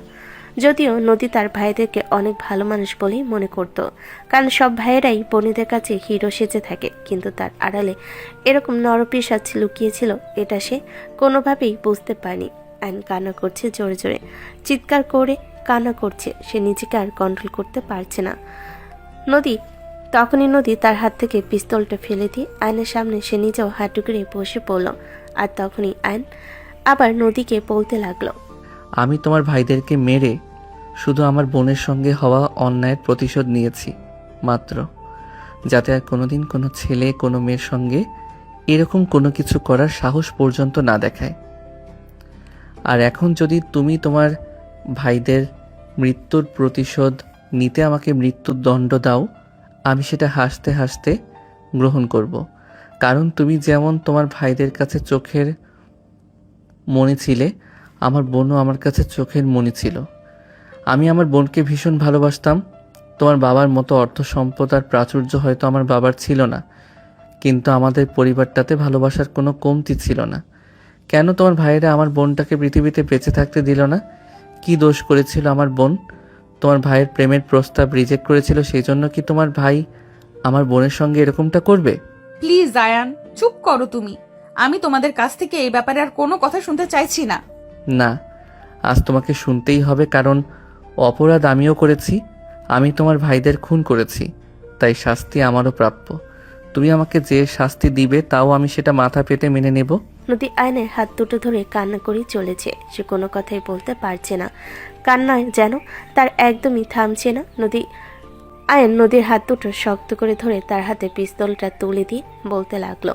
নদী তখন আয়নের হাত থেকে পিস্তলটা নিয়ে ছুঁড়ে দূরে ফেলে দিল আর তারপর বলতে লাগলো, প্লিজ শুট মি, আমায় মেরে ফেলো। আমি বেঁচে থাকতে চাই না। একা জীবনে বেঁচে থেকে কি লাভ আছে বলো? কে বলেছে তুমি একা? আমি তো আছি। আমি তখনও তোমায় ভালোবাসতাম আর এখনো তোমায় ভালোবাসি। আমার ভাইয়েরা তাদের করা অন্যায় শাস্তি পেয়েছে। আমি যখন সত্যটা জেনে গেছি তখন আর ভাইদের জন্য কোনো আফসোস আমার নেই। তোমার আফসোস না থাকলেও আমার আফসোস আছে, কারণ আমি একজন অপরাধী। আমি 4টা খুন করেছি। আমি নিজেই পুলিশের কাছে আত্মসমর্পণ করব আর নিজের সমস্ত অপরাধ স্বীকার করে নেব। না, তুমি এমনটা কখনোই করবে না, কারণ তোমাদের আমি এমনটা করতেই দেব না। ভাইয়াদের হারিয়েছি, কিন্তু তোমায় হারাতে চাই না।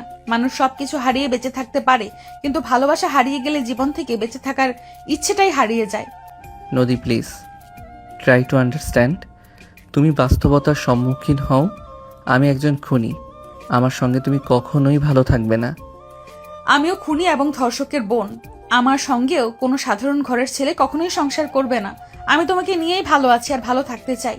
প্লিজ তুমি আমার এই ভালো থাকাটা কেড়ে নিও না। আমি তোমাকে রিকোয়েস্ট করে বলছি। কিন্তু আর কোনো কিন্তু নয়। তুমি যদি একদিনের জন্য আমাকে ভালোবেসে থাকো, সে ভালোবাসার কসম খেয়ে বলছি, প্লিজ আমায় ছেড়ে যেও না। এ বলে আয়নের হাত দুটো শক্ত করে চেপে ধরে আয়নের মুখের দিকে তাকিয়ে থাকে নদী। আয়ন বেশ কিছুক্ষণ চুপ করে দাঁড়িয়ে থাকে, আর তারপরই নদীকে টান দিয়ে নিজের বুকের সঙ্গে জড়িয়ে নিল আর বলতে লাগলো, ঠিক আছে, আমি কখনোই তোমাকে ছেড়ে যাব না। বাকি জীবনটা না হয় তোমাকে নিয়েই কাটিয়ে দেব, তবে একটা শর্তে। কি সেই শর্ত সেটা বলো আমাকে। তোমার জন্য আমি শুধু একটা না, হাজারটা শর্ত মানতে রাজি আছি। তখন আয়ন নদীকে বলতে লাগে, নদীকে বাবার রাজপ্রাসাদ ছেড়ে তার সঙ্গে তাদের বাড়িতে চলে যেতে হবে, আর সেখানেই তার সঙ্গে মধ্যবিত্ত জীবন যাপন করতে হবে। নদী এক কথায় রাজি হয়ে গেল, কারণ তার কাছে তার ভালোবাসার মানুষটাই সবচাইতে বেশি ইম্পর্টেন্ট ছিল। সে জানতো আয়ন যেখানেই থাকুক না কেন তাকে খুব ভালো রাখবে, ভালোবাসবে, যত্ন রাখবে।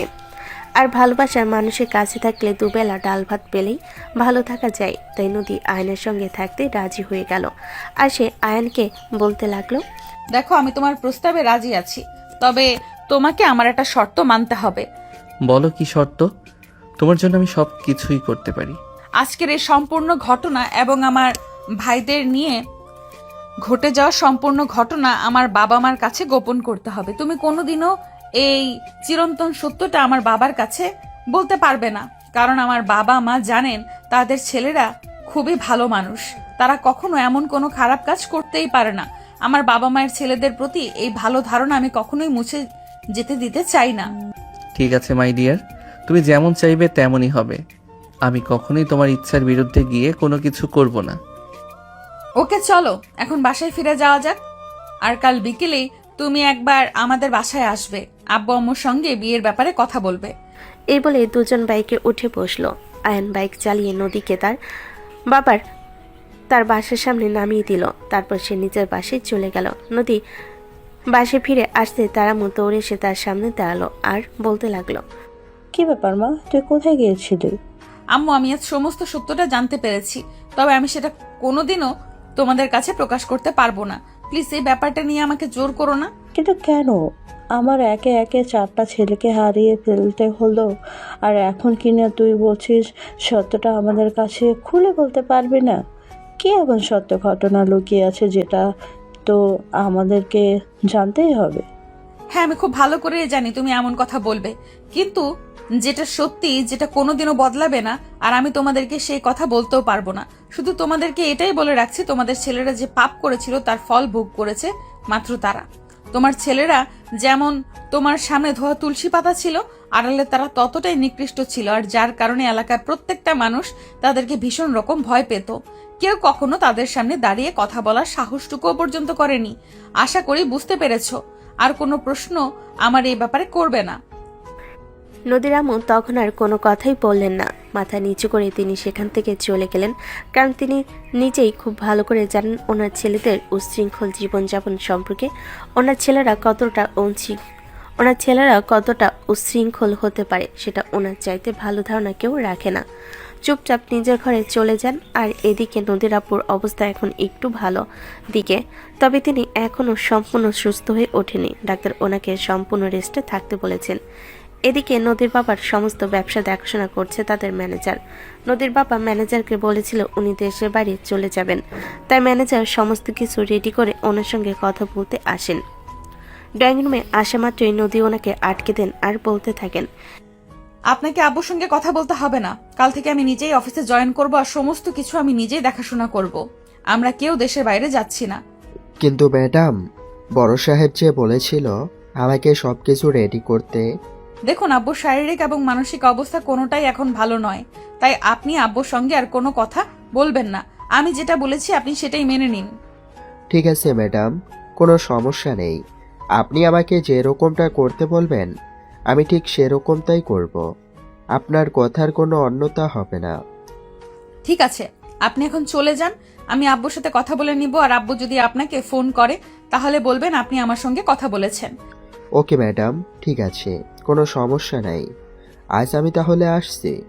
এ বলে ম্যানেজার সাহেব সেখান থেকে চলে গেলেন। এরপরেই দিন বিকালবেলা আয়ন নিজের কাজগুলো শেষ করে তারপর নদীদের বাড়িতে আসে নদীর বাবা মার সঙ্গে দেখা করতে। নদী সেদিন দুপুরবেলা তার বাবা মার সঙ্গে সবকিছু বলে রেখেছিল আয়নের ব্যাপারে। আয়ন নদীর বাবা মার সঙ্গে কথা বলে তারা আর অমত করলো না। আয়নের সঙ্গে নদীর বিয়ের ব্যবস্থা করলো মা বাবার সম্মতি আর উপস্থিতিতে নদী আর আয়নের বিয়ের কাজ সুষ্ঠুভাবে সম্পন্ন হয়। তারপর আয়ন নদীকে নিয়ে নিজের বাড়িতে চলে গেল। বাসঘরে বসে আয়নের জন্য অপেক্ষা করছে নদী। কিছুক্ষণ পর আয়ন বাসর ঘরে প্রবেশ করে। আয়ন রুমে আসতেই নদী বিছানা থেকে নেমে গিয়ে আয়নের পা ধরে সালাম করতে চাইছিল। তখনই আয়ন নদীকে থামিয়ে দিয়ে আর টান দিয়ে নিজের বুকের সঙ্গে মিশিয়ে নিয়ে বলতে লাগলো, হেই পাগলি, কি করছো তুমি? তুমি আমার ভালোবাসার মানুষ, তোমার জায়গা সবসময় আমার বুকে থাকবে। তুমি কেন আমাকে পা ছুঁয়ে সালাম করে নিজের মর্যাদা নিচে নামাতে যাবে? আর এসব তুমি কি বলছো? তুমি আমার স্বামী, তোমাকে সালাম করলে আমার মর্যাদা কখনোই কমে যাবে না। কিন্তু আমি তোমায় ভালোবাসি।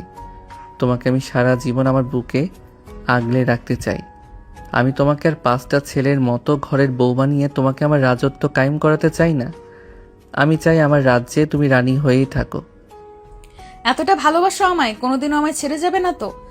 ধুরু পাগলি, এসব কথা ভুলেও মাথায় আনবে না। তোমায় ছেড়ে যাওয়ার জন্য তোমায় ভালোবাসিনি। আর হ্যাঁ, তোমায় আরও একটা কথা বলার আছে। আব্বু আম্মু আমাদের সঙ্গেই থাকবে। মানে তুমি কি বলছো? আমি কিছুই বুঝতে পারছি না। আমাদের তো এইটুকুই ছোট্ট একটা বাড়ি, এখানে আব্বু আম্মুকে সঙ্গে নিয়ে আমরা থাকবো কিভাবে? এটা আমাদের বাড়ি নয়, এটা আমার চাচার বাড়ি। আমি তোমাকে পরীক্ষা করার জন্য এই বাড়িতে নিয়ে এসেছিলাম। আমি তোমাকে দেখতে চেয়েছিলাম তুমি আমার সঙ্গে ঠিক কতটা বানিয়ে নিতে পারো। তুমি পরীক্ষায় পাশ করে গেছো, আর কালকেই তোমাকে আমি আমাদের বাড়িতে নিয়ে যাব, আর সেখানেই আমরা সবাই মিলেমিশে একসঙ্গে থাকব। সত্যি সত্যি বলছো তুমি? হ্যাঁ, সত্যিই বলছি। এখন চলো দীর্ঘদিনের সাধনার অবসান ঘটাই। মানে তুমি কি বলতে চাইছো? আমি কিছুই বুঝতে পারছি না। তোমাকে কিছু বুঝতে হবে না, আমি তোমাকে বুঝিয়ে দিচ্ছি। বলে আয়ন রুমের লাইটটা অফ করে দিল। রুমটা অন্ধকার হয়ে গেল। এটা দেখে নদী আয়নকে বলতে লাগলো, আরে আরে, এটা তুমি কি করলে? রুমের লাইটটা অফ করে দিলে কেন? অন্ধকারে আমি ভীষণ ভয় পাই। ও আমার পাগলি বউটা, ভয় পাওয়ার কিছু নেই। এখানে আমি আছি, আর কারো সাহস নেই এখানে প্রবেশ করার। আর যেখানে আমি আছি সেখানে তোমার ভয় কিসের বলো? হ্যাঁ, এটা ঠিক আছে। তুমি থাকতে আমার কোনো ভয় নেই। আমি তোমার কাছে সম্পূর্ণ নিরাপদ। তখনই আয়ন নদীকে টান দিয়ে নিজের পাজাগোলা করে তুলে নিল। তারপরে নদীকে নিয়ে সে সুখের রাজ্যে রাজত্ব করার প্রস্তুতি নিতে লাগলো। আরে ভিউয়ার্স, আপনার এখনো রয়ে গেছেন? আরে ভাই, বললাম না লাইট অফ হয়ে গেছে, রুমের ভেতর অন্ধকার, আমি আর কিছু দেখতে পাইনি। চলুন আমরা আজকের মতো এখান থেকে বিদায় হই। আবারও না হয়ে দেখা করব নতুন কোনো এক ভালোবাসার গল্পে। সে পর্যন্ত সবাই ভালো থাকুন, সুস্থ থাকুন। আর আমাদের আজকের গল্পটি কেমন লেগেছে ছোট্ট একটা কমেন্টে জানাবেন। নিত্য নতুন ভালোবাসার গল্প পেতে আমাদের চ্যানেলটিকে সাবস্ক্রাইব করবেন। এতক্ষণ সাথে থাকার জন্য ধন্যবাদ। সবাই ভালো থাকবেন, সুস্থ থাকবেন। আল্লাহ হাফেজ।